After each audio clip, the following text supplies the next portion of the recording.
Dear students, in this class we shall discuss an important experiment on current electricity. As you see here, the experiment is to find the unknown resistance of a given wire using a meter bridge. And if we will calculate what is the length of the wire, we will find out what is the length of the wire, and hence we will calculate the specific resistance of the wire. We will also find out what is the cross-sectional diameter of the wire, and hence we can find out the specific resistance of the wire. Let us see how we can do it. The circuit diagram is given over here. This is a meter bridge. This meter bridge is a simple construction of a Wheatstone bridge. You might have come across this term Wheatstone bridge. It is something like this. So there are four resistors like this.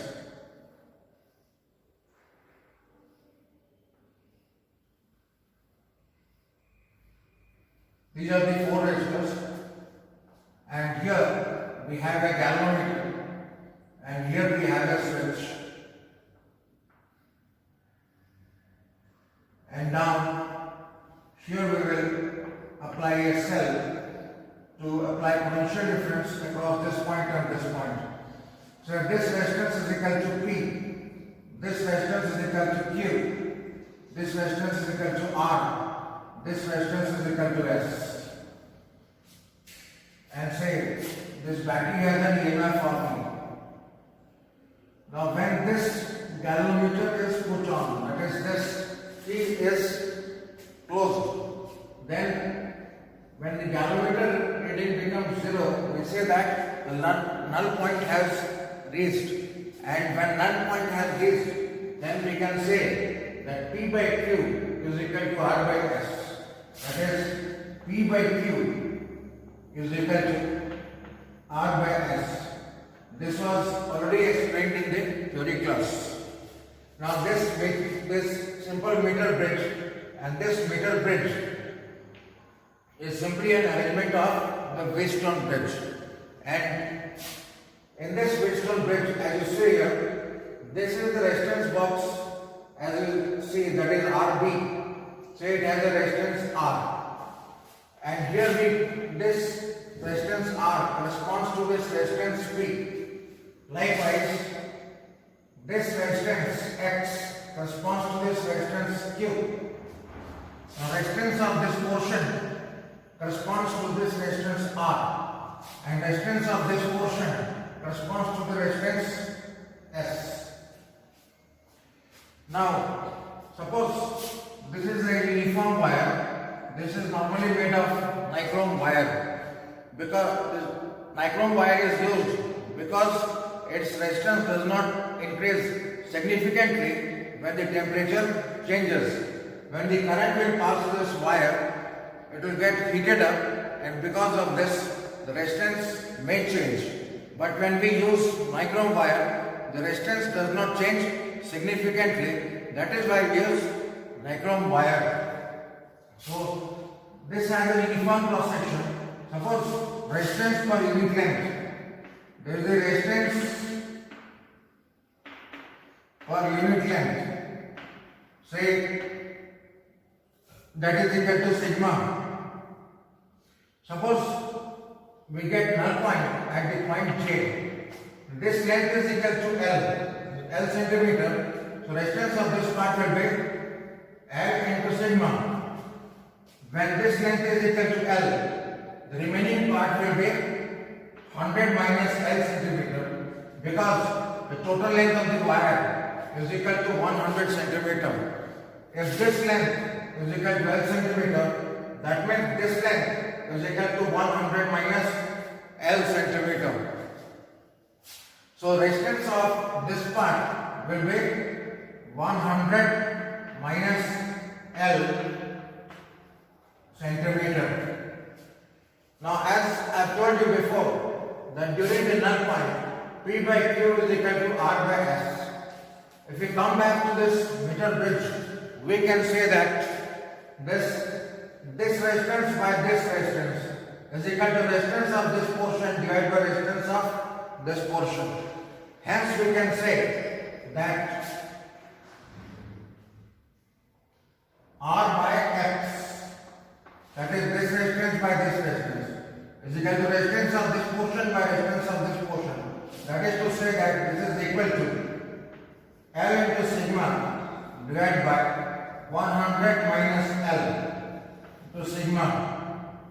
So this sigma and sigma gets cancelled out. So from here we can write that X is equal to 100 minus L divided by L multiplied by X multiplied by R. So this is the relation for the unknown resistance X. So that is what I have written over here.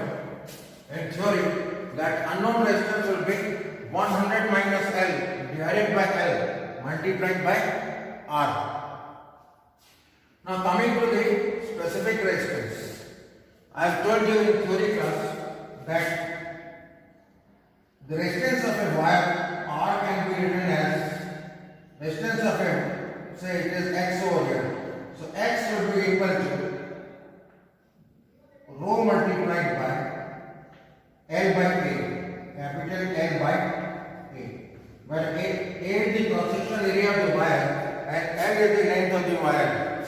So from here we can write that resistivity of the wire rho is equal to XA divided by L, and A can be substituted by pi d square divided by 4, where d is the diameter of the cross-section area of the wire. So this can be written as X multiplied by pi d square divided by 4L. So that is what I have written here, that the specific resistance of the wire is X pi d square divided by 4L. So this is all about the theory. Let us go on to the procedure how we can find out the unknown resistance using the meter bridge. Now a simple meter bridge is shown here.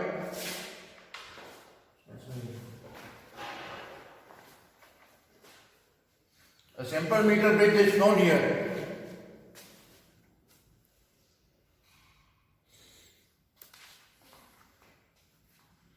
If you go back to this portion, then you can see this meter bridge. In this meter bridge, you see the wire, this is the wire AB. AB is from here to here.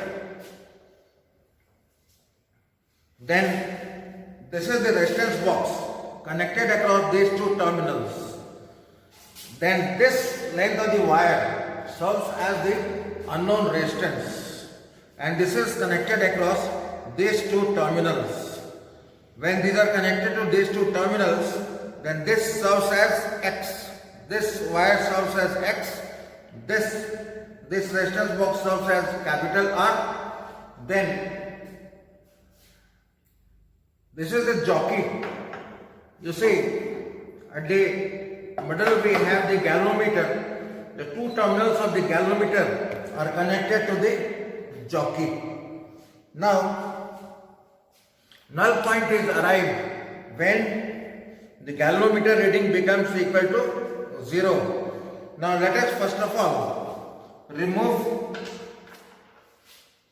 one of the resistances. Say it is 1 ohm. Then we will connect this jockey to one end of this meter bridge. So this end. As you can see here, the galvanometer shows one extreme.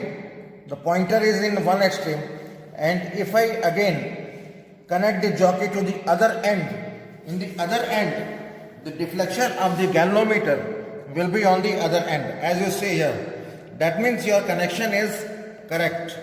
The connection is correct. Now you can carry out your experiment.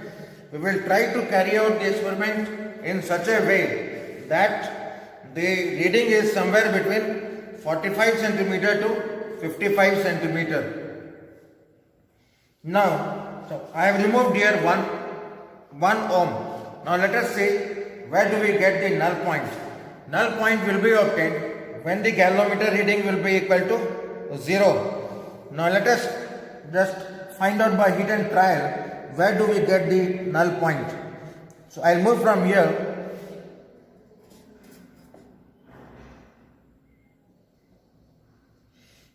As you see here, the galvanometer reading is on this side, and if I move it slightly to this side, I'll move the jockey over here, the galvanometer moves on this side.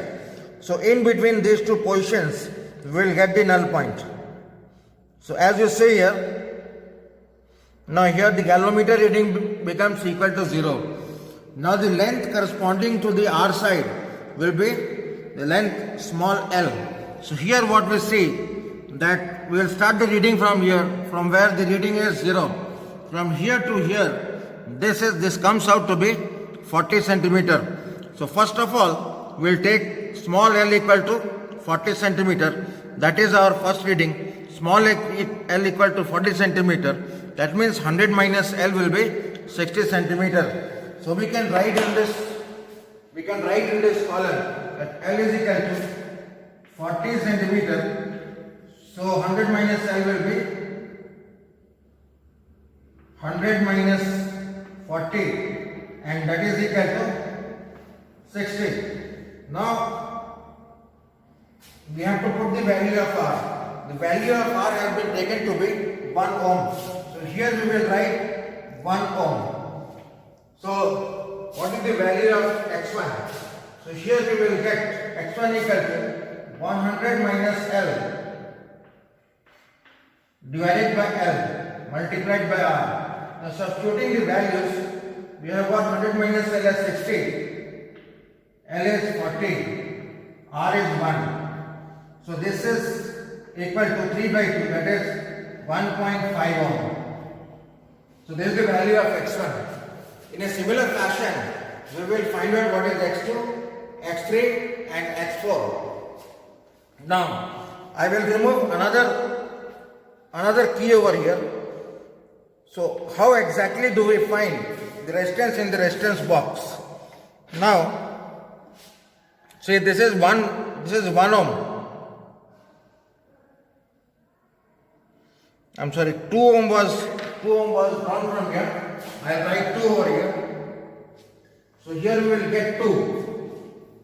So ultimately this is 3 ohm. Next, I will try with 3 ohm. Let me try with 3 ohm. Now, how will you exactly find out what is the resistance in the resistance box? As you see over, it is written here. It is written 1 over here. It is written 2 over here. So, if I remove this key corresponding to the 1 ohm and one key from 2 ohm, so this 2 plus 1 will add up to 3 ohm. So, we will close this key. This corresponds to 2 ohm. So this 1, this is 2. Total is 3. So this resistance is now 3. Now again we will find out the null point by the same method. So say I am starting from here. The deflection is on this side. Now I will move it over here.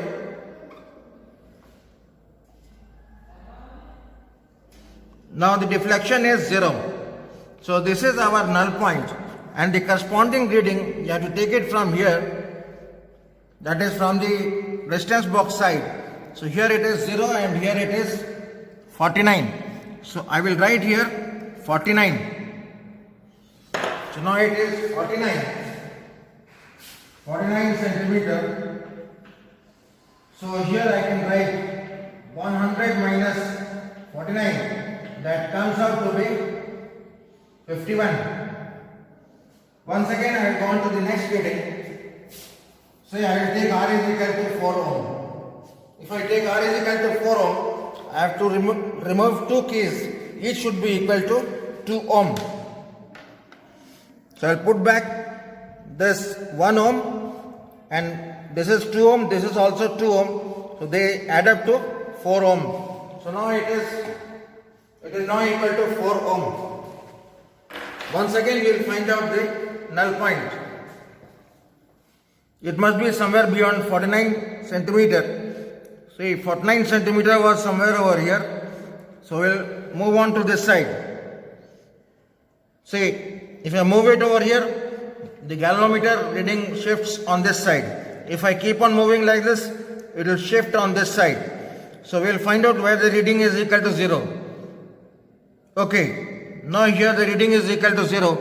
And this corresponds to, as you can see the reading over here, this corresponds to 55.5 centimeter. So this is 55.5 centimeter. 55.5 centimeter. So here you will get 100 minus 55.5, and that is equal to 44.5. This is 44.5. And now let us take the last reading. We will do the same with capital R equal to 5 ohm. Capital R equal to 5 ohm. So how do we adjust 5 ohm in the resistance box? Now you see, this is 2 ohm, this is 2 ohm. So 2 ohm plus 2 ohm is 4 ohm. If I remove another 1 ohm, this will add up to 5 ohm.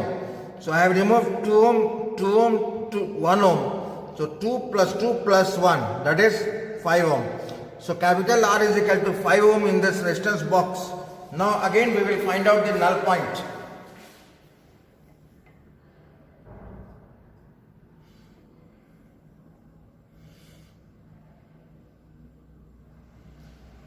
Okay, as we see, as we move over here, we get the null point over here. Now this corresponds to a length L is equal to 61 centimeter. Okay, I will write here 61 centimeter. 61 centimeter. So here you will get 100 minus 61, and that is equal to 39. Right, so we have got all these readings. For all this corresponding value of R, we have got the value of small l, and we have obtained the value of 100 minus L. Now we can proceed on to the calculations. Initial reading, the initial calculation we have got this x1 equal to 3 ohm. The next, what should we get? So the next one, the next two we will get this as 51 divided by 49 multiplied by, here R is equal to 3. Now what is x3? x3 will be 44.5 divided by 55.5 multiplied by, here R is equal to 4. So write here 4. And what is x4? x4 will be 39 divided by 61. 39 divided by 61 multiplied by the resistance. Resistance taken was 5. So we will carry out this calculations. Let us see what we get after we calculate. So all these will be approximately equal to 3. All these will be approximately equal to 3. However, you have to calculate this by taking the average. You have to add up x1, x2, x3 and x4. So let us go on to the calculation part.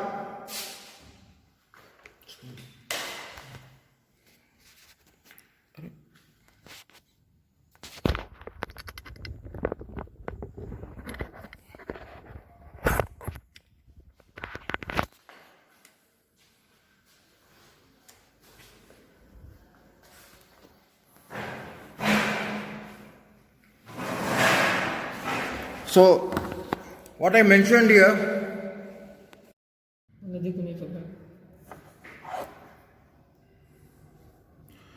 So this is a screw gauge. You might have come across this instrument in class 11 also. Now I'll tell you once again how to use this screw gauge. As you see here that there are two different scales on this screw gauge. One is the main scale reading, other is the circular scale reading. Now the portion over here, as you see, several readings are shown here. This is known as circular scale reading. And if you turn it like this,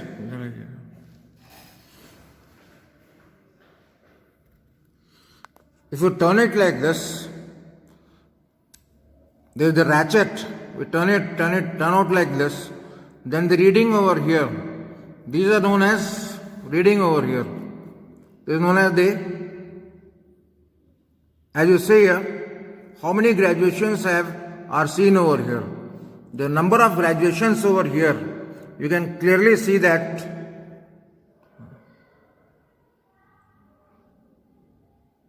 after 0 there are 2 readings.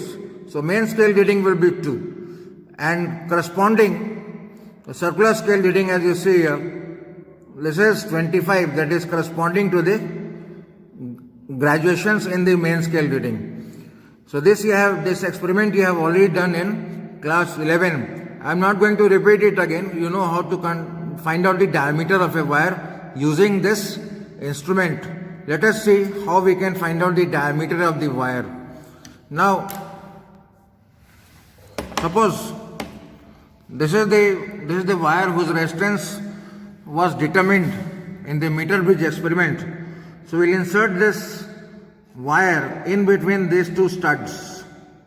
We'll insert it like this and rotate this screw gauge till the ratchet starts making a sound like this. It will make tick tick sound like this. When it stops rotating, we will stop and we will see what are the readings. Now here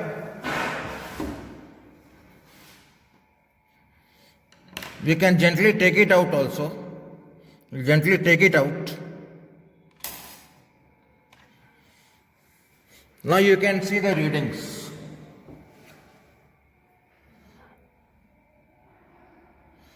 Now here, this main scale reading is 0. As you see here, main scale reading is 0 because only 0 is visible here, and the circular scale reading is 45. So you can write here. That the main scale reading is 0 millimeter, and you can write the circular scale reading is equal to, as you see, that is 45 exactly coincides with the main scale. So here we have 45. So multiply CSR with the least count. If you multiply CR with the least count, you will get 45 multiplied by 0.01 millimeter. So that is equal to 0.45 millimeter. So what is the total reading? Total reading will be, total reading is equal to main scale reading plus circular scale reading multiplied by least count. So that is equal to 0 plus 0.45. So that is equal to 0.45 millimeter. We'll convert this into centimeter. So that will be 0.045 centimeter. So now we can find out the specific resistance. Specific resistance rho is equal to x multiplied by pi d square divided by 4 capital L. Now if you go back to this meter bridge whose wire whose resistance of the wire was found out. So as you know that length from this end to that end is 100 centimeter. So straight away you can write L is equal to 100 centimeter. So you have found, if you find out the value of x is equal to how much? X is equal to x1 plus x2 plus x3 plus x4 divided by 4. That you can calculate putting this value, and you have found out the value of diameter. This is the value of diameter. Now here we have not taken into account the zero error. Let us see how we can find out the zero error. In this screw gauge, you see there is zero is visible here, so we have positive zero error.